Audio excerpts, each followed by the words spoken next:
Hi. It's been ages. I don't know how to start this. You get it. I'm here. You're here. We're both here. Part one, context and backstory. Context and backstory is that I recently went on a trip to Athens in Greece. And it was so incredible and amazing. I was there studying, and my study was all about the archaic and classical periods of Athens, which is around 800 BC to 480 BC. So essentially, I have a lot of niche knowledge about a specific time period in a specific place, and I don't know what to do about that. So I'm making this video. One thing I'll never get over in my entire lifetime is that when I was in Greece, I went to Eleusis and I saw the sanctuary of Demeter and Persephone. I walked in it and on it, and I saw the ruins and I was inside of them. It was probably the happiest moment of my life. And if you don't know what any of the words that I just said means, then that is why I'm here. Today we're talking about the Eleusinian or Eleusinian mysteries. I've heard it pronounced both ways. All I know is that the ancient Greeks definitely didn't pronounce it that way, so it doesn't matter how I pronounce it. In short, a cult dedicated to the worship of the goddesses Demeter and Persephone. Yeah, that Persephone. They involved ancient rites, rituals, and initiations, but were kept a secret to anyone who was not part of the cult. Before we go any further, I want to define what I mean by cult.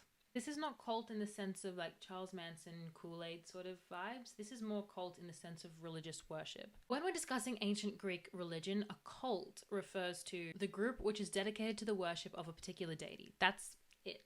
The colloquial use of the word cult now is not really, that's not what I'm talking about. And that's not what a cult is. All the 12 Olympians had various cults that worshipped them. And some other funky people did too. You didn't even have to be a god to have a cult. Mystery cults, however, served a more personal and individualistic look into religion and worship. So these mystery cults were often established around people and deities that had some kind of relationship with death and the afterlife.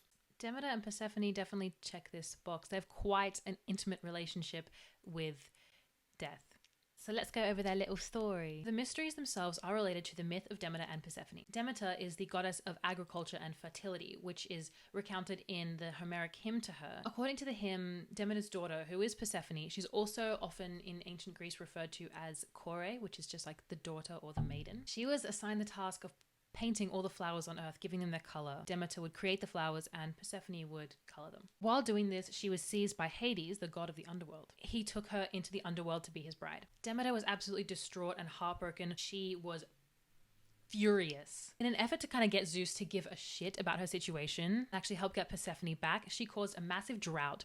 Because she's a goddess of agriculture and fertility, she was like, fine, bitch, you're not getting any crops, you're not getting any flowers, you're not getting any water. I'm gonna let all of the humans and everybody starve. Obviously, the gods don't really need agriculture, but humans started suffering and they started dying and they started starving. And so you know what they did? They stopped sacrificing things to the gods.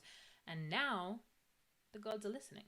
Demeter's still wandering around. She's very upset. She comes to a well. It's said that she comes to a well and she sits on the well and she just cries. And she like disguises herself as an old lady and she just sits and cries at this well.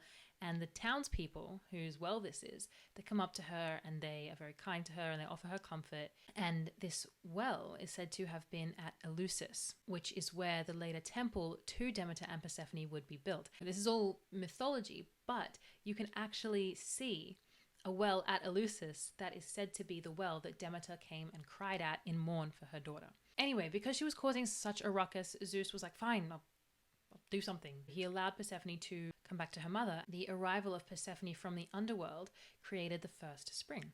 It was a rule of the fates that whoever had consumed any food or drink in the underworld had to stay there. That was like a little trick. And before she could return, Hades had tricked Persephone into eating 6 pomegranate seeds in the underworld. This forced her to return to the underworld for 6 months of every year. This myth essentially explains the changing of the seasons, because the 6 months of the year that Persephone is in the underworld, Demeter is mourning, and so the crops dry out and everything sucks. And then when she comes back, that is the beginning of spring and summer full of fertility, and agriculture progresses. So that is the story that the Eleusinian mysteries are based off of. Those are the goddesses that are being worshipped at this site. The Eleusinian mysteries are without a doubt the most famous of the secret religious rites of ancient Greece, and they were back in ancient Greece. They were very popular. It's actually thought that this cult and these rites date back really, really far, and were actually in the form of an old agrarian cult in the Mycenaean period, which is like Proto-Greeks, dating back to as late as 1750 BC, which is insanely old. And the fact that that religion was carried over across that time and across that collapse of the Mycenaeans and into the age of the ancient Greeks is really quite incredible. We know that this cult worshipped Demeter and Persephone. We know where they did it. They did it at Eleusis, and I'll talk about the sanctuary there in a bit. But we have no clue what they did. We have no clue what this religion entailed, and that's because only initiates were allowed to know the secrets of the cult. Religion in ancient Greece was very open. It all happened out in the air. You didn't really have to be a part of any organized religious sector in order to partake in sacrifices and partake in worship. Of course, to have the time to do so, you would probably have to be more of an upper class citizen because you had the time to take off of work to involve yourself in religious rites. But I digress. Religion was essentially open to everyone, but the secret cults were a whole other thing. These involved an initiation, and only once initiated could you know what happened behind closed doors. And to be initiated into the Eleusinian mysteries was really hard. It took 1 to 2 years to be fully initiated, and there are two kind of steps of initiation that we know about. There's the lesser mysteries and the greater mysteries. Essentially, if you did the lesser mysteries and you got initiated into there, you were worthy of seeing the greater mysteries, which is really the big one. The lesser mysteries took place in the month of Telesterion, which would be like modern day March. In order to qualify for this initiation, a participant would have to sacrifice a piglet to the goddess Demeter. They do this a lot. And then they would ritually purify themselves in the river Ilissos. Once you had completed the lesser mysteries, you were deemed worthy of bearing witness to the greater mysteries. The greater mysteries were an absolutely insane 10-day bender of sacrifice and walking for miles and miles. Let's break it down day by day. Day 1 starts at Eleusis. This is the place where Demeter stopped to mourn over Persephone and where her sanctuary and her temple is built. Day 2, the procession starts. Initiates would walk along the sacred way, which is a path that leads from Eleusis to the Acropolis at Athens. Day 3, the initiates go to Phaleron and they purify themselves in the bay and sacrifice some more piglets. Day 4, they make it to Athens, they get to the Acropolis, more sacrifices ensue. Day 5, they return to Eleusis. Day 6, 7, and 8 is where the real shit starts. This is where they're at Eleusis, they go into the temple, and no one knows what they do. But they spend 3 days. There's potential reenactment of mythology, reenactment of the story of Demeter and Persephone. There are more sacrifices. This is the peak of the festival. Shit gets wild. Day 9, the initiates honor the dead. And then day 10, they return home. It was believed that upon initiation, one might have a life beyond death. But what happens inside the temple and on those days where the festival hits its peak? Nobody knows. From historians at the time, we have an idea that visual performances were held inside the temple, and that the rites contained 3 main elements: things done, things shown, and things said. We know that they get there and it's dark and they've just sacrificed all these piglets and they're wandering around confused and probably drunk, and they enter the temple en masse. This thing could hold like 1,000 people, and all of a sudden this light emanates. Things are shown, things are done, and things are said, and a display of something sacred is shown to them, and apparently this makes everyone lose their shit. What these things are, we have no fucking clue. It's incredible to imagine what could have been done and said and shown in the darkness of the temple, and what kind of spirituality was held within those walls. So let's discuss the temple a little bit. I've mentioned that there is a temple built to Demeter and Persephone at Eleusis, and that's where all this mysterious stuff happened. It is such a fascinating temple structure that I just have to talk about it. The temple to Demeter and Persephone at Eleusis is called the Telesterion, and it is the main ritual structure for the Eleusinian mysteries. What I love about this temple and what's so cool about it is that it completely differs from the canonical structure of ancient Greek temples, like completely. It's nothing like any other temple. In ancient Greece, temples are really canonical. They all look pretty much the same, which is like this. They have an exterior colonnade. They're like rectangular shaped. Inside, there would be like a little cellar, and then there would be like a little room at the back. This is what the Telesterion looks like. You'll notice first, it's square. Second, no external colonnade. All of the columns are on the inside, which gives it this grid-like appearance, which is just like, imagine like shoving 1,000 people in there. It's completely dark. You've all just walked all the way from Eleusis to Athens, back again, sacrificing piglets. You all walk into this room. You're packed in there. There are these columns kind of obstructing your vision, almost like a city street, but it's indoors. And then the rites were completed inside this temple, which is another huge thing that differs with this temple and any other temples in ancient Greece. Religious practices in ancient Greece took place outside, where the gods could see them and anyone could kind of just go up and join. Temples were built to give votive offerings to deities and to house cult statues.